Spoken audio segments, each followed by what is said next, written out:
everyone, welcome back. I'm Cole Phillips, author of The Adventure of the Twisted Truths and host of the Book and Dagger. And today we're going to be continuing our read along of J.R.R. Tolkien's The Hobbit. We will be picking up where we left off on Chapter 8, Flies and Spiders. So basically, Bilbo and the dwarves, after Gandalf left them, they've entered Mirkwood. And the next 1, 2, 3, 4, 5, 6, 7, 8, 9 pages are just the dwarves and Bilbo stumbling through Mirkwood and crossing an enchanted river in a boat, which Bomber slips into the enchanted river and falls asleep, and they lose a lot of their food and their supplies. They try shooting a squirrel that they see in Mirkwood, but it turns out to not taste any good. And they're stumbling along, they're running out of supplies, they've been there for days, they don't know how long. And eventually Thorin asks if there's no end to the accursed forest and that somebody needs to climb a tree and see if they can find the path. And of course, that somebody is Bilbo. So Bilbo climbs a tree and looks around, and all he sees is just trees for miles and miles.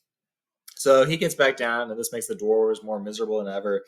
And they complain about how the forest goes on and forever and ever and ever in all directions. Whatever shall we do? And what is the use of sending a hobbit? They cried as if it was his fault. They did not care tuppence about the butterflies and were only made more angry when he told them of the beautiful breeze, which they were too heavy to climb up and feel. Anyway, so the next night they eat their last food scraps, and now they have no idea what they're going to do.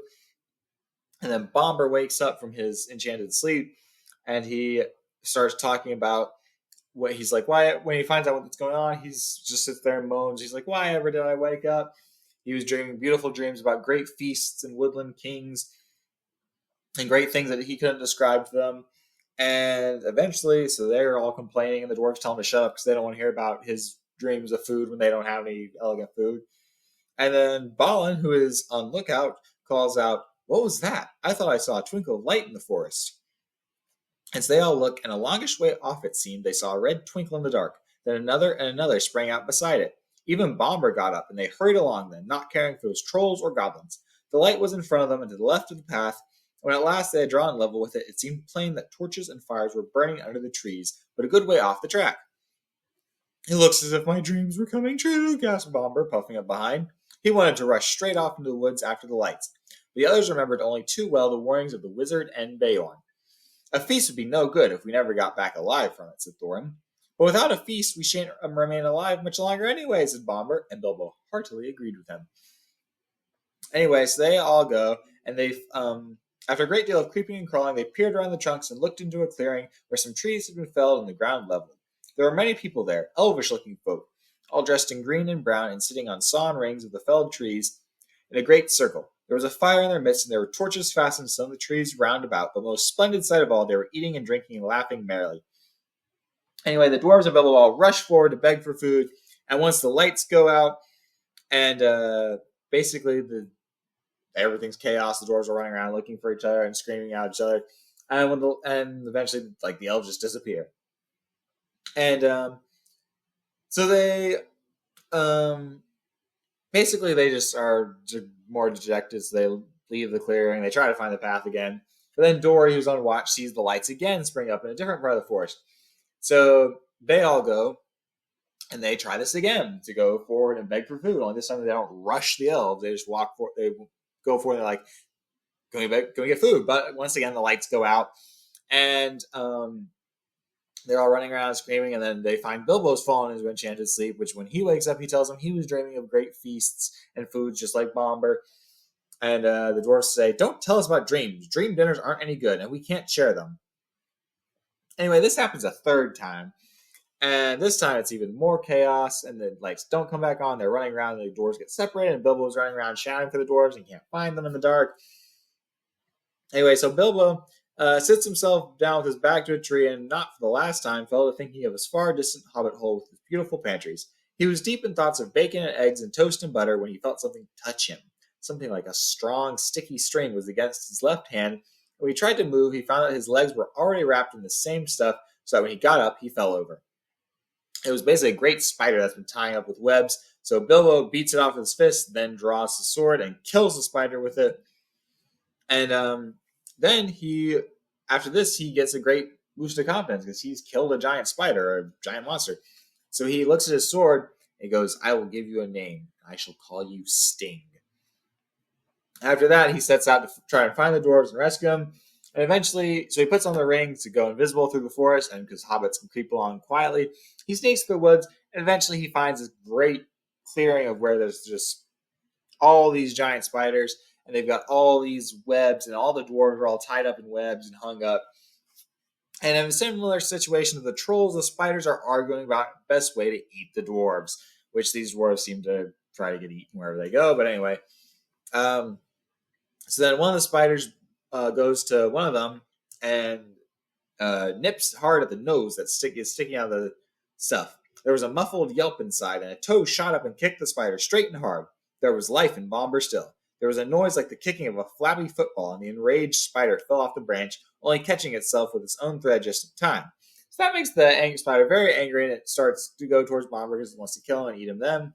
So Bilbo picks up stones. He starts chucking stones at the spiders. He draws their attention away. He starts leaving, running away through the woods.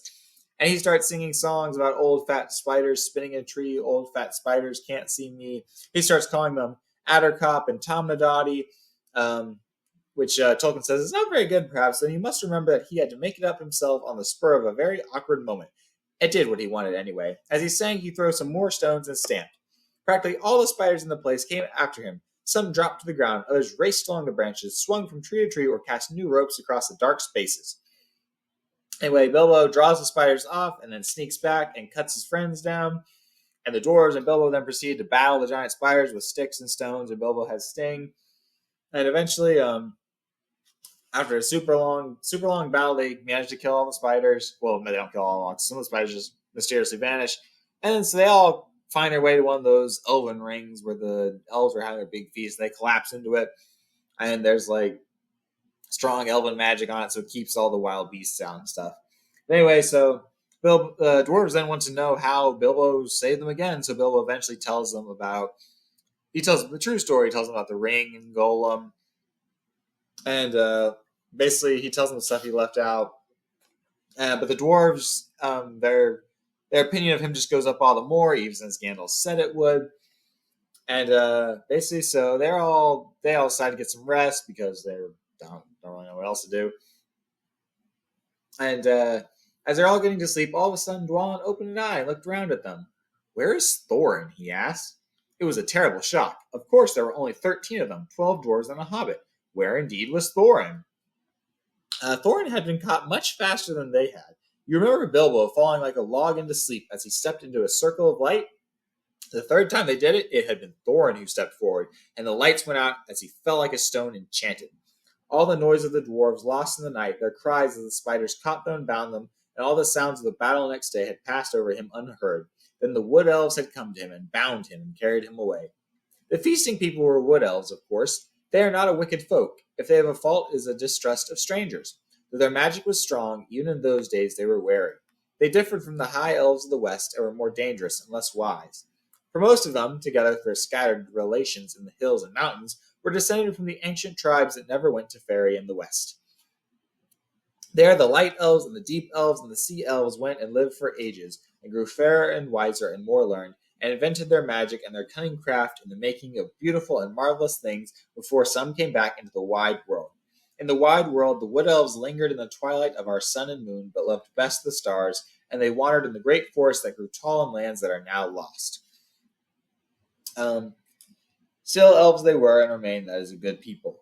And they basically live in this great cave on the edge of Mirkwood in the time of their greatest king.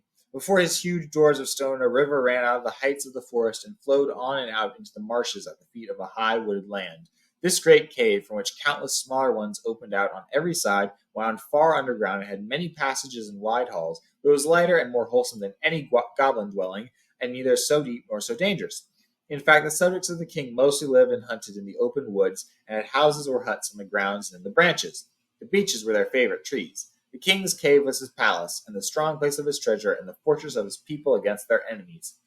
It was also the dungeon of his prisoners. So to the cave they dragged Thorin, not too gently, for they did not love dwarves, and thought he was an enemy. In ancient days they had had some wars with some of the dwarves, whom they accused of stealing their treasure. It is only fair to say that the dwarves gave a different account and said they only took what was their due. The Elf King had bargained with them to shape his raw gold and silver, and afterwards refused to give them their pay. If the Elf King had a weakness, it was for treasure, especially for silver and white gems. And though his hoard was rich, he was ever eager for more, since he had not yet a treasure as other elf lords of old. Um, Thorin's family basically had nothing to do with the old quarrel, so this is why when Thorin woke up, he was very angry with the elves.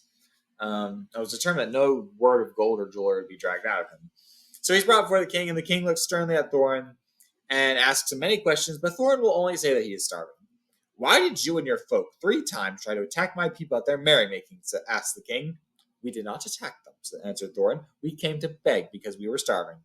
"Where are your friends now, and what are they doing?" "I don't know, but I expect starving in the forest." "What were you doing in the forest?" "Looking for food and drink because we were starving." "But what brought you into the forest at all?" asked the king angrily. At that, Thorin shut his mouth and would not say another word. "Very well," said the king. "Take him away and keep him safe until he feels inclined to tell the truth, even if he waits 100 years. And then the elves put thongs on him and shut him in one of the inmost caves with strong wooden doors and left him. They gave him food and drink, plenty of both, if not very fine, for wood elves were not goblins and were reasonable, well-behaved even to their worst enemies when they captured them. The giant spiders were the only living things that they had no mercy upon. So there in the king's dungeon poor Thorin lay, and after he had got over his thankfulness for bread and meat and water, he began to wonder what had become of his unfortunate friends. It was not very long before he discovered that that belongs to the next chapter and the beginning of another adventure in which the Hobbit again shows his usefulness. That is all for now. We will be coming back with chapter 9 soon.